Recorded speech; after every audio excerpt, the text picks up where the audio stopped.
अस्सलाम वालेकुम, this is Jawad and welcome back to another video. तो फाइनली ले आए हूँ जी आपके लिए दूसरे वाला practical to verify the laws of refraction using a glass slab. तो वीडियो शुरू करने से पहले चैनल को लाजमी जाकर सब्सक्राइब करो और ये प्रैक्टिकल वाइवा वाला फिजिक्स का अगर आपने वीडियो अभी तक नहीं देखा तो इसको भी लाजमी देखो। और इसी तरह फिजिक्स 10 का ये इंपॉर्टेंट पेंडुलम वाला अगर आपने नहीं देखा ये जो प्रैक्टिकल है तो इसको भी देखो। और ये जो ओहम्स लॉ वाला है ये भी आपने लाजमी देखना है। उसके बाद जो आज का पेपर हुआ है ये भी ऑलरेडी मैंने अपलोड कर दिया है ये फिजिक्स का, तो इसको भी लाजमी देख लीजिए ताकि आपको आइडिया हो जाए। तो वही वाले प्रैक्टिकल आ रहे हैं जो कि मैं आपको बता रहा हूँ। तो चलिए स्टार्ट करते हैं। तो इसमें हमारे पास जो हमारा एपरेटस है इसमें आपके पास क्या क्या चीज़ें प्रोवाइडेड होंगी, तो इनको आपने याद बिल्कुल भी नहीं करना, ये आपको ऑलरेडी गिवन होंगी। तो ग्लास स्लैब का मतलब है आपको ये ग्लास का जो टुकड़ा नज़र आ रहा है ये आपको मिलेगा। मैं आपको एक पिक्चर में भी दिखा देता हूँ। ये जो आपको दरमियान में नज़र आ रहा है ये शीशा पड़ा हुआ है, ये इसको क्या कहते हैं, ग्लास स्लैब कहते हैं। उसके बाद आपको ड्राइंग पेन्स मिलेंगी। ड्राइंग पेन्स से अब क्या मुराद है, तो ड्राइंग पेन्स ये आपको जो रेड येलो मिल रही हैं, और जो मैं पेपर अपलोड करता था तो मैं भी ये यूज़ करता था तो आपको पता होंगी। उसके बाद कॉमन पेन्स से यही मुराद है कि कॉमन पेन्स आपको जो आम पतली सी पेन होती है वो भी मैं आपको कोशिश करूँगा दिखा दूँगा। ये इस तरह की पेन होती है जो कैंपस के आगे लगी है, ऊपर से नीडल होती है, ऊपर से ये येलो कलर का इसका कुछ भी नहीं होता, तो वो कॉमन पेन होती है। उसके बाद आपको एक अदद पेंसिल चाहिए, और पेंसिल तो आपको पता ही है कि ये पेंसिल है। और हमारे पास ड्राइंग बोर्ड हमें चाहिए। ड्राइंग बोर्ड हमारा क्या होता है, एक येलो कलर का बोर्ड होता है ये, जिस पे मैं वीडियो रख के बनाता होता भी था, तो आगे आपको दिखाऊंगा भी ड्राइंग बोर्ड। तो ये एक लकड़ी का बोर्ड होता है जिस पे आप अपना पेपर अटैच करोगे। उसके बाद एक प्रोटेक्टर आपको चाहिए। प्रोटेक्टर का क्या मतलब है तो वो तो आपको पता ही होगा। प्रोटेक्टर इस कंपस को कहते हैं, जिसको हम अपनी ज़ुबान में कंपस कहते हैं। उसके बाद एक वाइट पेपर चाहिए। तो ज़ाहिर बात है ये वाइट पेपर आपको पड़ा है जिस पे सारी चीज़ें पड़ी हैं, तो ये आप कोई चीज़ें चाहिए। बेशक ये आप मार्कर ना लें, आपको एक डी चाहिए, एक ये थंब पेन चाहिए, पेपर पेन चाहिए, और उसके बाद एक ग्लास स्लैब, एक पेंसिल, कैंपस, स्केल और डी चाहिए आपको। तो उम्मीद है कि ये सारा अपरेटस आपको क्लियर हो गया होगा। तो चलते हैं अपने प्रोसीजर की तरफ। तो प्रोसीजर में क्या कहता है कि fix a drawing paper on a drawing board with the help of drawing pins. तो हमने क्या करना है कि जो पेपर है उसको बोर्ड पे फिक्स कर लेना है ड्राइंग पिन्स की मदद से। तो यहाँ पे हम आगे चलते हैं। तो ये आप देख सकते हैं ये हमारे पास ड्राइंग बोर्ड आ चुका है, और ड्राइंग बोर्ड इस तरह का होता है। आपने इसकी चार कोनों पे ये पेपर वाली पिन्स लगा के इसको पेपर को अटैच कर लेना है। तो उम्मीद है ये पेपर अटैच करना आपके लिए कोई मसला नहीं होगा। तो इस तरह आपने इसको अटैच कर लेना है। फिर आपने क्या करना है कि इस ग्लास स्लैब को आपने दरमियान में रख के इसकी चारों साइड पे बाउंड्री ड्रॉ करनी है। बिल्कुल पेपर के सेंटर में आपने इसको रखना है। तो अभी हम साथ साथ प्रोसीजर को भी पढ़ते हैं। Place a glass slab on the paper. ये मुझे लगता है कि जो फर्स्ट स्टेप है इसमें किसी बच्चे को एक गत्ते पे चार साइडों पे पिन्स लगा के पेपर फिक्स करने में कोई परेशानी नहीं होगी। मैं आपको एक और तस्वीर भी दिखाता हूँ, इधर कोई मेरे पास अगर पड़ी हुई तो डॉक्यूमेंट्स में, तो मैं आपको दिखा देता हूँ। यहाँ पे जिस तरह मैं फिक्स करता था, तो ये ड्राइंग बोर्ड होता है येलो कलर का, तो ये थंब पिन्स है। अब ये तो पेपर है, इस तरह आपने इसकी चारों कोनों पे इस तरह की रेड 1 2 3 4 पे इसको लैंडस्केप में रख के पेपर को कर लेना है, इसको फिक्स कर लेना है। और उसके बाद यहाँ पे जो सेकंड स्टेप है, place a glass slab on the paper and marks it boundary with pencil. तो यहाँ पे आपने पेंसिल इस्तेमाल करनी है, पेन को नहीं इस्तेमाल करना। तो यहाँ पे मैं इस पिक्चर को क्रॉस करता हूँ, और ये आपने क्या करना है, ग्लास स्लैब को सेंटर में रखना है पेपर के, और इसके आसपास पेंसिल से क्या करनी है, इसकी बाउंड्री ड्रॉ कर लेनी है। मतलब चारों कोनों पे पेंसिल को साथ साथ फेर देना है। तो आपके पास इस तरह की शेप बनेगी। इसने मार्कर से बनाया है, लेकिन आपने क्या करना है, मार्कर से नहीं बनाना, आपने बिल्कुल पेंसिल से इस तरह बाउंड्री फेर देनी है। फिर बेशक आप ग्लास स्लैब को उठा लें।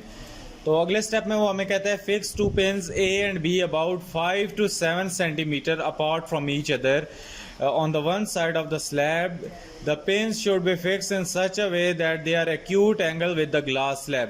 तो एक्यूट एंगल कौन सा एंगल होता है, ये देखो जो 90 से छोटा एंगल होता है वो कोई सा भी आप एंगल ले सकते हैं। ज़रूरी नहीं कि जो मैं आपको बता रहा हूँ या बुक वाले ने जो लिया है आप वही लें।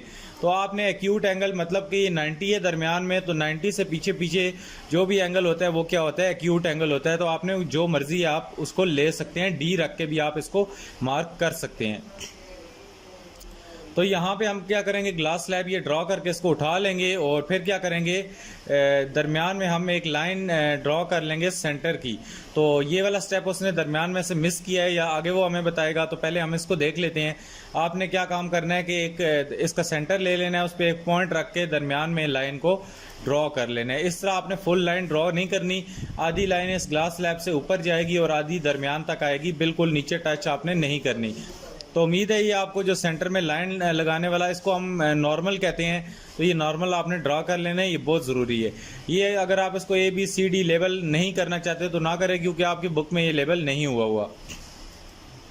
इसी तरह आपने क्या काम करना है, फिर नॉर्मल पे इसको रख लेना है और नॉर्मल पे पहले हम अपना एंगल ले लेते हैं। तो नॉर्मल पे आपने इस D को रख लेना है और क्या करना है, आपने यहाँ पे 90 से जो पीछे वाली साइड है यहाँ पे कोई सा भी एंगल ले लेना है। तो यहाँ पे इसने ये आई थिंक 60 डिग्री का एंगल लिया है, या बल्कि इसने 45 का लिया है।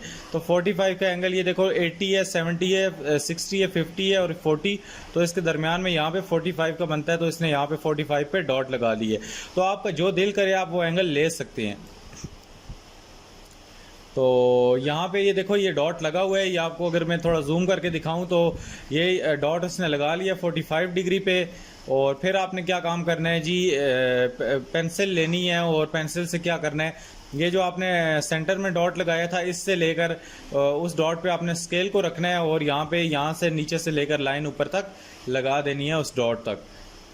तो ये लाइन आप लगाएंगे तो इस लाइन को आपने यहाँ ऊपर तक करना है। ये हमारा 45 डिग्री का डॉट लगा था जो हमने D से लगाया था, और इससे थोड़ी ऊपर एक्सटेंड इस लाइन को स्केल से ही यहाँ से लेकर कर देनी है। तो ये यहाँ तक हमारा स्टेप कंप्लीट हो गया। तो अभी जो बुक वाला हमें बता रहा है कि ये इसने बीच में शॉर्टकट मारा है जिससे आपको कन्फ्यूजन होगी। तो यहाँ पे भी अगर आप देखें तो ये दरमियान में नॉर्मल ड्रा करने का उसने हमें कुछ कॉन्सेप्ट नहीं बताया हुआ। ये हमने क्यों ड्रा करना है, ये इसीलिए ड्रा करना है ताकि ये जो एंगल्स हैं हमारे बन सके। ज़ाहिर बात है एक लाइन होगी तो उसमें एंगल कौन सा होगा, ये जो आपको दरमियान में आई लिखा हुआ नज़र आ रहा है, इसको मैं ग्रीन करता हूँ, तो ये तब ही बनेगा जब एक साइड पे इसके ये नॉर्मल वाली लाइन होगी और दूसरी साइड पे ये जो इंसिडेंट रे है ये होगी, तो दरमियान में इन दोनों के एंगल बनेगा। ये इसलिए नॉर्मल ड्रा करना लाजमी है।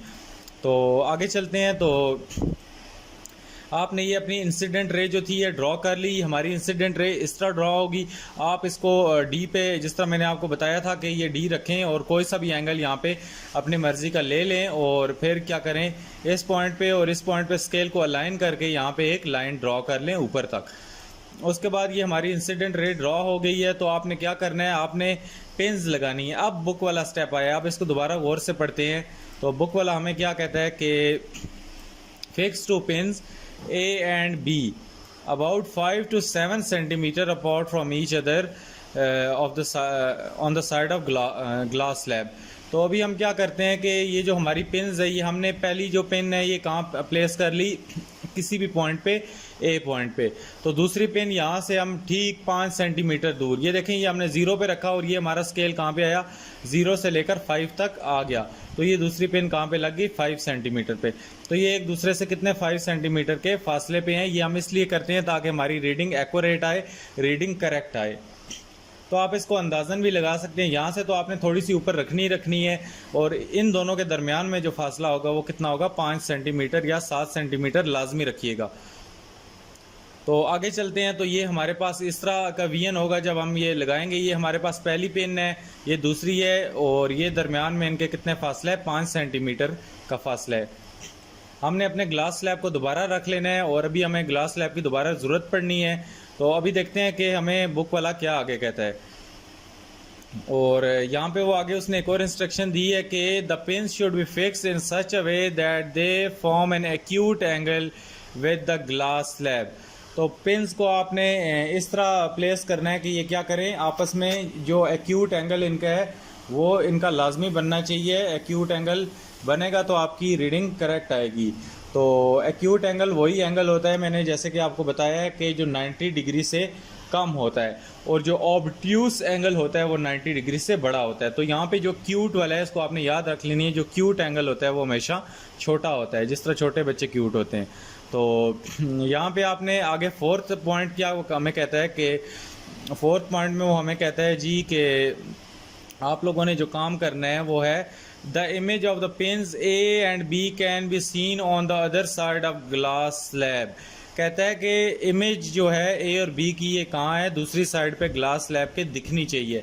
अगर आप ये जो इसका डी सी वाला नीचे वाला पोर्शन है यहाँ से देखें तो ये आपको नज़र दोनों पिन्स आनी चाहिए, तो डेफिनेटली आएंगी ही क्योंकि बीच में ग्लास पड़ा हुआ है। तो आगे देखते हैं। ये आपने बेशक ये रटा ना मारे, जो मैं आपको बता रहा हूँ आप वो भी लिख सकते हैं, बेशक आप ये नॉर्मल शॉर्मल ड्रॉ करने को भी प्रोसीजर में डाल सकते हैं। उसके बाद कहते हैं कि fix two more pins C and D in such a way that image of A and B and the pins C and D come in a straight line. कहता है कि दो और पेन सी और डी को इस तरह प्लेस करें कि जो ए और बी है और जो सी और डी है वो क्या हो, स्ट्रेट लाइन हो। The distance between C and D should be 5 to 7 centimetre. अब वो हमें कहता है कि दो यहाँ पे और पिन्स प्लेस करो जो कि सी और डी हैं इसकी उलट वाली साइड पे, और उनके दरमियान में कितना डिस्टेंस होगा, दोनों के दरमियान में 5 सेंटीमीटर ही होना चाहिए जिस तरह इन दोनों के दरमियान में था। और इस तरह प्लेस करो कि ये दोनों उसके पीछे छुप जाएं। ये जो हमने येलो वाली पेन्स लगाई हैं ये क्या हो, ये पेन्स उन रेड वाली पेन्स के पीछे छुप जाएं। तो आपने इसको इस तरह अलाइन करना है, नीचे बैठ जाना है और देखना है। तो यहाँ पे हमने ये इसको नीचे बैठ के देखा तो हमारे पास ये जो रेड पेन है ये बिल्कुल, जब हमने देखा तो इसके पीछे जब ये हमने यहाँ पे प्लेस की तो इसके पीछे ये दोनों पेन्स क्या हुई, येलो वाली छुप गई। हमें यहाँ पे सिर्फ एक रेड पेन नज़र आएगी, उस पॉइंट पे आपने यहाँ पे इस साइड पे नीचे वाली साइड पे पेन लगानी है। उस साइड पे नहीं चले जाना, उस साइड पे बिल्कुल जाना ही नहीं है, आपने इसी साइड से देखना है ये जो पोर्शन सी है। इस तरह आपने दूसरी पिन भी लगा लेनी है। उसी तरह नीचे बैठ के आपने आराम से देखना है इस ग्लास को। तो मैं अभी बताता हूँ आपने किस एंगल से ग्लास को देखना है। तो ये आपने दो पिन्स लगानी है और दोनों पिन्स के दरमियान कितना फासला है हमारा, 5 सेंटीमीटर का। अगर आप ये सारी चीज़ें मेजर करके नाप के लेते हैं तो आपकी बिल्कुल रीडिंग करेक्ट आएगी, सब कुछ आपका करेक्ट होगा। वैसे अगर टोटल भी पूरा करते हैं तो इतना चलेगा, कोई मसले वाली बात नहीं है। उसके बाद आपने इस एंगल से देखना है। अब ये देखो इस एंगल से अगर हम देखते हैं तो हमें वो दूसरी दो पिन्स जो कह रहा था कि नज़र आनी चाहिए वो दोनों येलो पिन्स नज़र आ रही हैं। और ये आपने इस तरह बैठ के नीचे से इस साइड से रेड पिन्स को देखना है कि ये दोनों इस तरह लगी हों ताकि ये एक पिन हो। तो अभी ये तो दूसरे एंगल से पिक्चर ली गई है, तो जो इसने जिस एंगल से इसने देख के पिन्स लगाई हैं जो उसके पीछे छुप जाती हैं वो हमारे पास ये एंगल है। अब आप देख सकते हो कि सिर्फ की सिर्फ हमें रेड पिन नज़र आ रही है, बाकी सारी की सारी पिन्स इसके पीछे छुप गई हैं। इस रेड के पिन के आगे, इसके आगे जो दूसरी रेड पिन है 5 सेंटीमीटर आगे वो रेड पिन है, और इस ग्लास की अपोजिट साइड पे हमारी जो दो येलो पिन्स है वो भी इसके पीछे छुप गई हैं। तो ये वो कहना चाह रहा था कि आपने ये रेड पिन्स इस तरह लगानी है ताकि वो दोनों भी छुप जाएं, तब आपका एंगल क्या होगा, करेक्ट आएगा। तो अभी अगला स्टेप है ये लाइनें शाइनें ड्रॉ करनी है। फिलहाल बुक वाले को देखते हैं वो क्या कहता है। कहता है remove the pins and encircle the point with pencil. तो ये जो आपके पॉइंट्स हैं, ये जो सी और डी जहाँ पे आपने पिन्स लगाई थी, इनको क्या करना है, आपने पेंसिल से सर्कल कर लेना है। तो पेंसिल से जब आप इनको सर्कल करेंगे तो ये आपने सी है और ये डी है, इसको आपने पेंसिल से सर्कल कर लेना है ताकि आप इनको जब ज़ाहिर बात है वहाँ से पिन्स को तो हटाना ही है। जो ही आप पिन्स हटाएंगे तो पिन्स के भी नीचे आपको निशानात मिल जाएंगे, तो आपने पेंसिल से वहाँ पे ही एक सर्कल बना लेना है। तो पिन्स उतारेंगे तो डेफिनेटली पेपर पे उसके मार्क बन जाएंगे। Remove the glass slab also, और हमने ग्लास स्लैब को भी हटा लेना है। तो यहाँ से देखो हमने ग्लास स्लैब हटा लिया और ये दोनों पिन्स भी हटा दी। एक इसका यहाँ पे ये नुक्ता बना हुआ है और एक ये नीचे नुक्ता बना हुआ है जो हमने पिन्स निकाली थी। तो वहाँ पे आपने क्या करना है, इन दोनों नुक्तों पे इनको बेशक थोड़ा बड़ा करने, लेकिन पहले मैं आपको ये रिकमेंड करूँगा इन दोनों पे यहाँ पे रखेंगे तो आपका स्केल ऑटोमेटिकली खुद ही ऊपर से एडजस्ट हो जाएगा। तो ये जहाँ आता है देखो पीछे नॉर्मल लाइन से ये बहुत आगे आ रहा है, तो आपने यहाँ पे एक सीधी लाइन ड्रॉ कर लेनी है। आपने ये नहीं देखना इसको पीछे ज़बरदस्ती नहीं लेके जाना। आप इन दो पॉइंट्स पे जब अपना स्केल रखोगे तो ये खुद ब खुद ही एडजस्ट हो जाएगा। तो आपने यहाँ से लाइन खींचनी है इसकी बाउंड्री से नीचे तक, और ये हमारी लाइन लग गई। फिर आपने क्या करना है कि आपने दो जो पॉइंट्स है, एक नॉर्मल का ये पॉइंट है और ये जो अभी हमने दूसरी रे ड्रॉ की है रेड पिन्स वाली, इसका जो स्टार्टिंग पॉइंट है, इन दोनों को आपस में स्केल लगा के मैच कर देना है। तो ये आपको उम्मीद है कि क्लियर हो रहा होगा। तो ये मैं आपको एक और ग्लास स्लैब दिखाऊं कि ये वाली पिन्स, वो जो शुरू में कॉमन पिन्स कह रहा था, कॉमन पिन्स ये वाली पिन्स होती हैं, ये जो स्टील की पिन्स होती हैं जिनके ऊपर उनका हेड नहीं लगा होता, इनका बिल्कुल छोटा सा सर होता है। तो अभी चलते हैं, देखते हैं कि वो हमें क्या मज़ीद कहने की कोशिश कर रहा है। कहता है join A and B and produce them to meet on boundary O.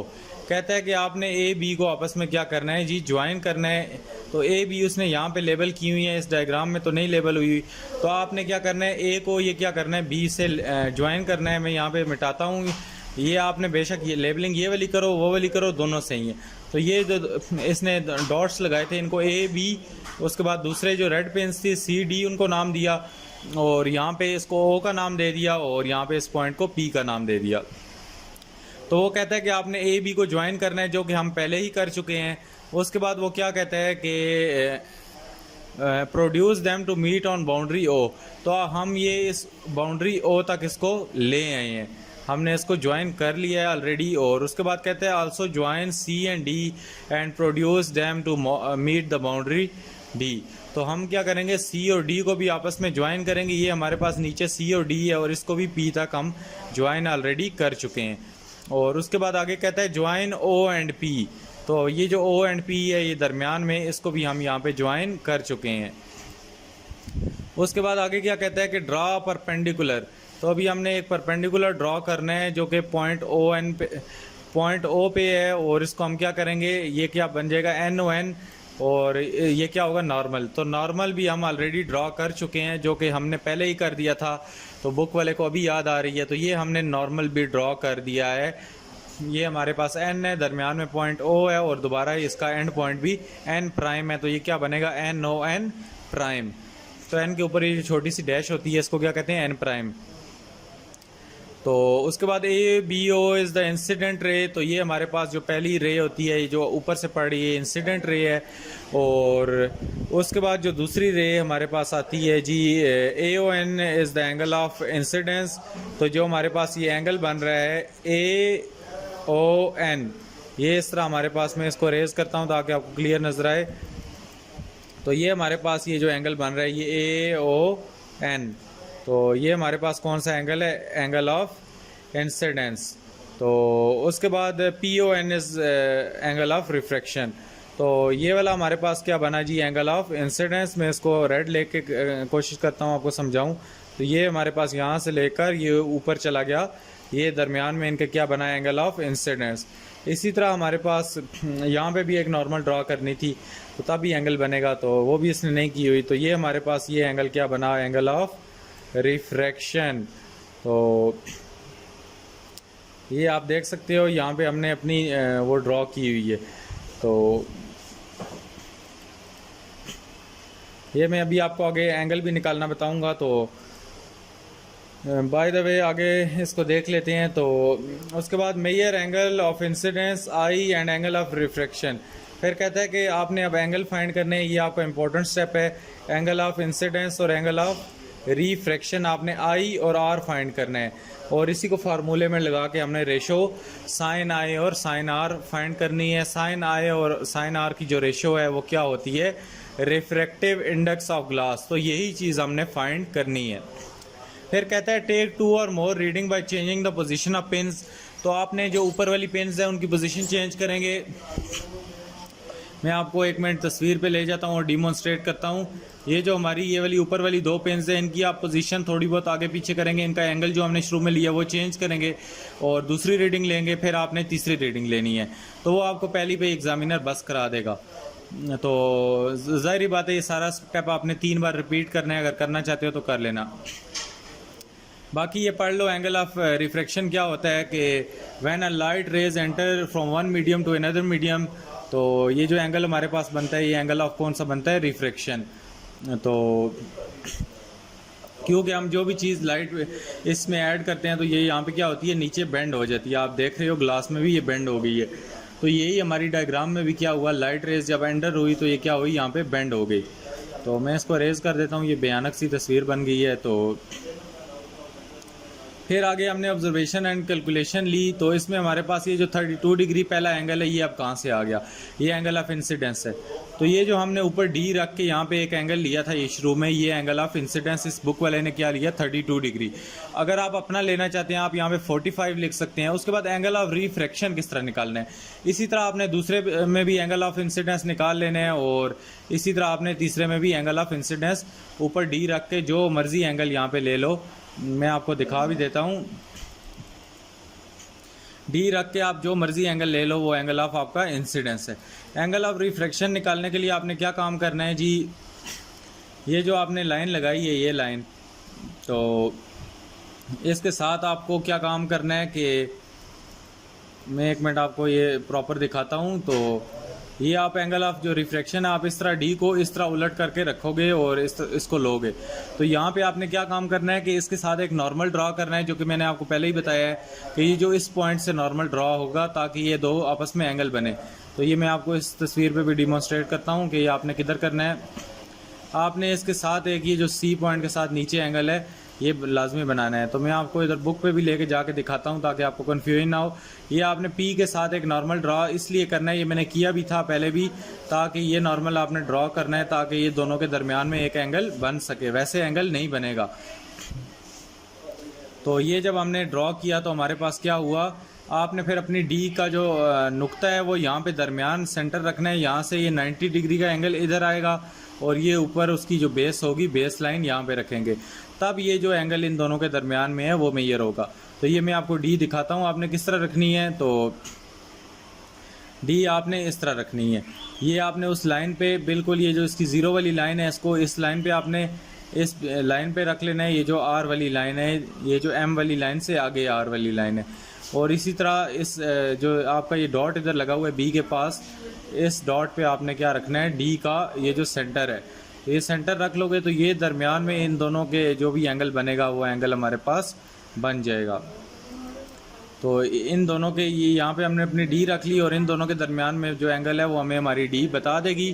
तो हमारा क्या होगा, रिफ्रैक्टिव, ये जो एंगल ऑफ रिफ्रैक्शन है।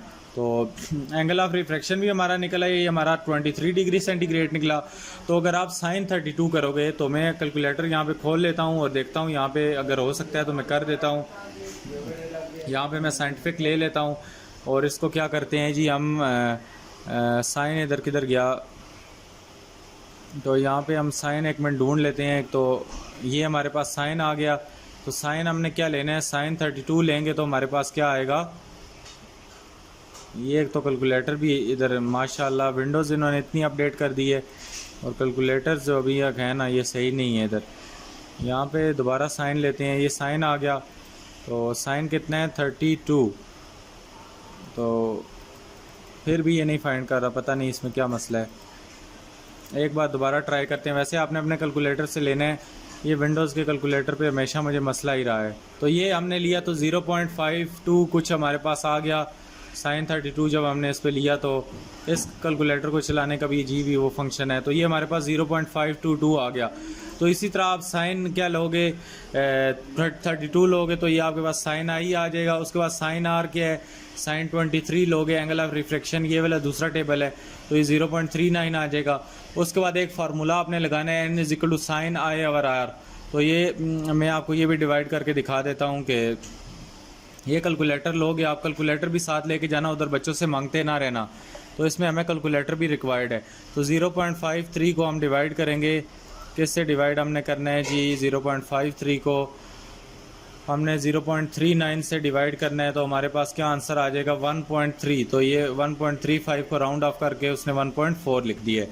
तो इसी तरह 1.4 और दूसरी ऑब्जर्वेशन 1.5 1.5। तो इन तीनों को आपने प्लस करना है, इन तीनों को आपने प्लस करके क्या करना है जी, डिवाइडेड बाय 3 करना है। तो आपके पास मीन रिफ्रैक्टिव इंडेक्स क्या आ जाएगा, 1.5।